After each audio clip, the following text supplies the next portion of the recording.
Yes, hello, it is I once again here on your screens on YouTube. Sorry I've been gone for a while. I've been doing a lot of stuff. There's new Munro stuff coming out, there's new merch coming out, there's new plushies coming out. Been doing a lot of traveling, doing a lot of collaborations. So there is a reason for me disappearing off the internet, but I have been relatively active on Twitter and Instagram, so make sure you go follow me on Instagram and you go follow me on Twitter. So I thought I'd come back with a fan favorite and just react to some alt TikToks. Of course, I have vowed to be a lot more positive whenever I react to some alt TikToks, and I feel like it's definitely helping my mental state by focusing on the positives. But before we get into the old TikTok reaction videos today, I just want to make sure you guys know that this video is sponsored by Shudder. As you guys know, Shudder is a streaming service that's dedicated exclusively to horror and thriller content. The cost of membership is $5.99 a month or $56.99 a year. Unlimited ad-free access to stream on all of your favorite devices like iOS and Android and Google Chromecast and Roku and Fire TV and Xbox One. Shudder has literally thousands of hours worth of horror and thriller content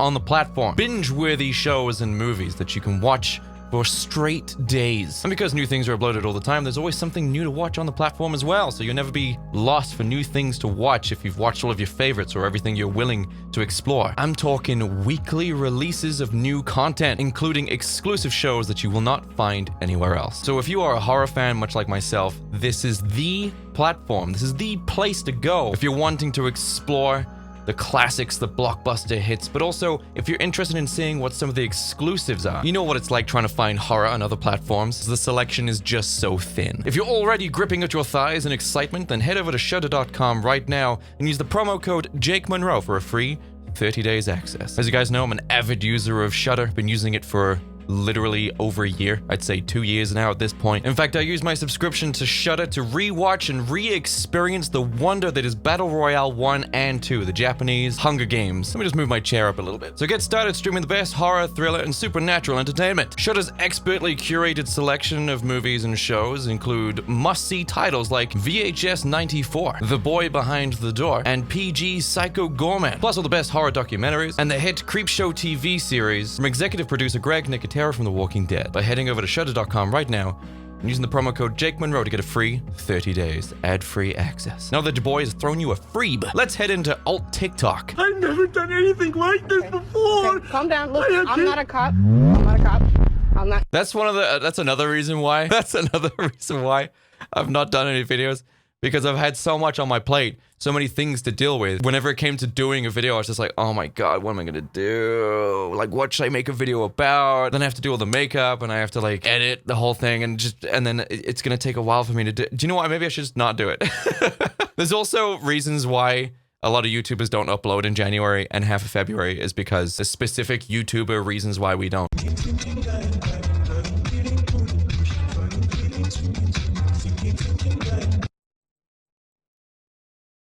How cool do they look? Jeez. No matter how good you think you may look, you'll never look that good.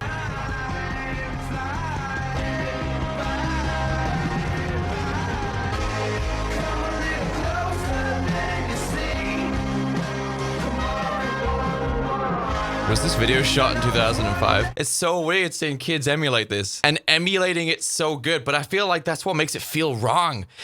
That's what it is. It is like Uncanny Valley of modern subculturism. Modern subculturism, isn't it? It's like watching something that is dead be revived, or something that's not quite as authentic as the original parading around as if it is, or emulating it so closely, but because it's in HD and it's, you know, not us. It's like seeing my culture, right? So I was a teenager in 2007, I was 16. So it's like seeing that culture that I was a part of that was really important to me. It's so important to me that it never left. And that whenever I turned 20, I had like an existential crisis. And then whenever I turned 30, I had another existential crisis because I was leaving it further and further behind. And now I'm seeing these kids completely, perfectly, almost perfectly emulating it as if it never really went away. And in fact, appearing as if it's continuing without me in it, which is horrifying. It's like the uncanny valley of subculturism. Scary stories, we say creepypasta. You say go to hell, we say go to sleep. You say killers, we say fallen angels. You wear name brand, that's cute. We wear black skinny jeans, Converse, and hoodies. You fangirl over pop stars, we fangirl over killers. Your heroes wear capes, ours wear hoods. Ugh. I hope the edgelord ism in that was ironic. I can't help but feel it probably is. You have the Jeff the Killer blanket. I will give you the benefit of the doubt. Also, Jeff the Killer, old as hell. That's a really old, like, creepypasta meme, right?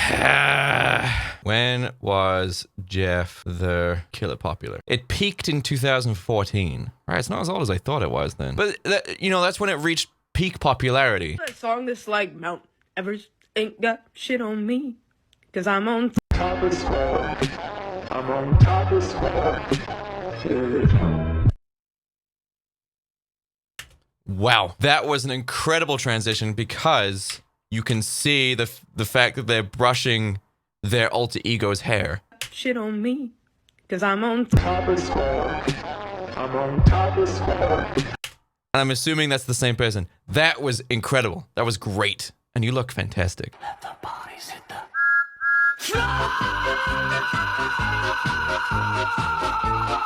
Yeah, I'm sure that your dad's disappointment was probably quite profound. You're expecting one of the most popular new metal tracks of the early 2000s. By the way, the album that came from, the Drowning Pool album, I think it was their first one, but the Bodies, it has some really great songs on it, like Sinner. Sinner's a great, I think that's the name of the album actually, Sinner. Tearaway, favorite song on the album. Bodies also on the album. Rest of the album, not so good. But yeah, I bet it probably was disappointing to see your Gen Z offspring completely destroy your expectations of the progression of your favorite music genre. What's that like? You wanna get high? No. Then he waddled away, waddle, waddle. It's also a great look.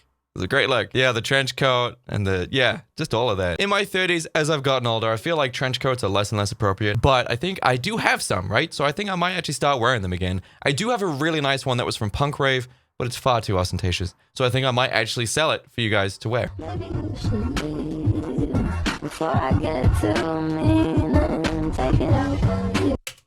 Good old case of vanity TikTok up in here. Someone loves that profile. It's a good profile. It's an enviable profile, and they're aware of it. Just sucks, man. It just sucks that you have to live with what you got. You can't change it, man. You know what? Some people can want surgery, right? They want cosmetic surgery, and a lot of them, for most people, right? Like nose or jaw, like chin, liposuction, any of these things, they're all doable and they can all be done. But any of the changes that I want to make to my body are not actual procedures that exist. There are changes I wish I could make to my body that I can't physically, realistically do in any way. They are not surgeries that exist. What I need is a complete genetic remix. Oh, but Jake, you look great. Yeah, huh? But if you live with it every day, you start to notice a few imperfections and you wish that you could change them, and then they start to drive you insane because it's all you can focus on every time you look in the freaking mirror. And then you go to a doctor. Yeah, you go to a cosmetic surgeon to see if there's anything that they can do, and then they look at you as if you're freaking insane because like all they can see is everything that's right with you, and the things that are wrong with you can't change. So you pay the fee for the consultation feeling worse about yourself because the things that you want changed cannot be changed.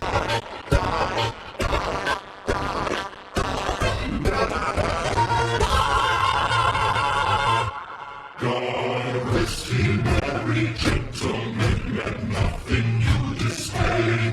Remember Christ our Savior was born on Christmas Day to save us all from Satan.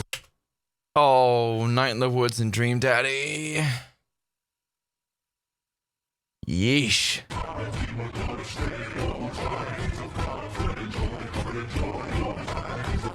Life is Strange. What a terrible game. In every conceivable way, it's a terrible game. Oh, you might like Life is Strange, right? Because everyone's an edgy, unlikable douchebag. Everyone sucks in that game. Everybody sucks. No one is relatable. There are no relatable characters in that game. Everyone just kind of blows. And then on top of that, you have a complete reckless abandon usage of time. Absolutely no consideration taken to the theory of time travel at all. That is not how time travel works at all. There are books written by very smart individuals who explain exactly how time travel would and could work. And none of them were consulted or even referenced or considered when they created the time travel thing in Life is Strange. Absolutely awful. There's media out there, movies and shows, that have far lesser budgets with far lesser intelligent people creating their plots and their stories who still had a better understanding of exactly how time travel works. Oh, that's some classic hair.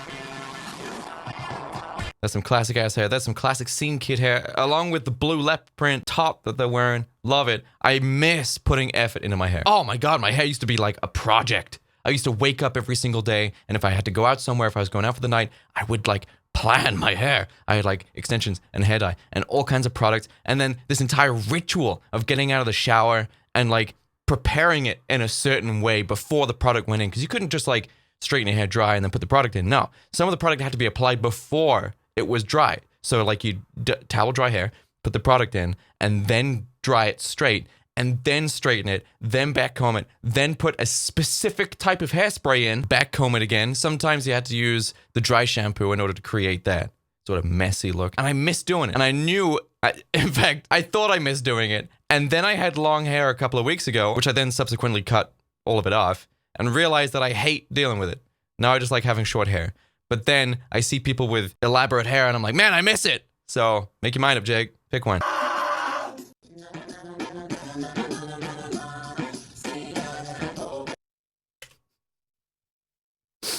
Same. I feel like we all go through that. I have this remarkable reaction to stress and stressful situations. It takes a long time for things to start stressing me out. When they start stressing me out, then obviously I will have a little bit of an emotional reaction.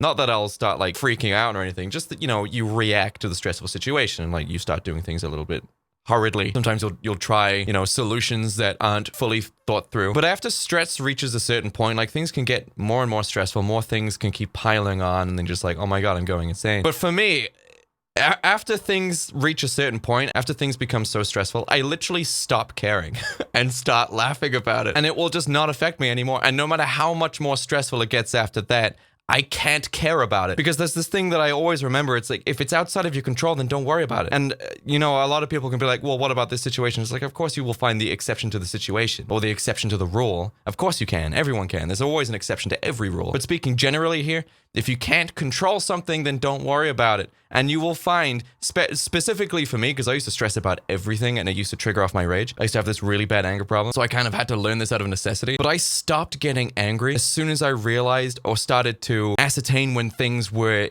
in my control and outside of my control. And as soon as I realized that whatever's happening, if something's happening that is outside of my control, I stopped trying to control it, because obviously you can't, right? And that's where the stress comes from. So as soon as I realized that I can't control this situation, this is happening outside of my control. This is regardless of any of my involvement. It's just happening to me. So just go with it. And it's actually phenomenal how much stress I've managed to avoid, how many like episodes of anger I've managed to completely avoid by just applying that rule to a lot of things. That's so green. Oh my God, it's so green. Do you know what? I actually see this purple that I've got going on here. I did that myself. Bleached, colored myself, because after the last horror that I had getting my hair done professionally, I'm finally done with it. I am so sick of these hairdressers not knowing what the hell to do with alternative hair and just applying their basic ass beautician school training and just giving you a bob or a Karen haircut. I'm sick of it, man. So now I've gone back to just doing my own hair, and I've never been happier. Thank you guys so much for tuning in to this return to YouTube. Hopefully you guys enjoyed it. I had a great day today because I made it a great day, and I'll see all of you in the next video. Goodbye, everyone.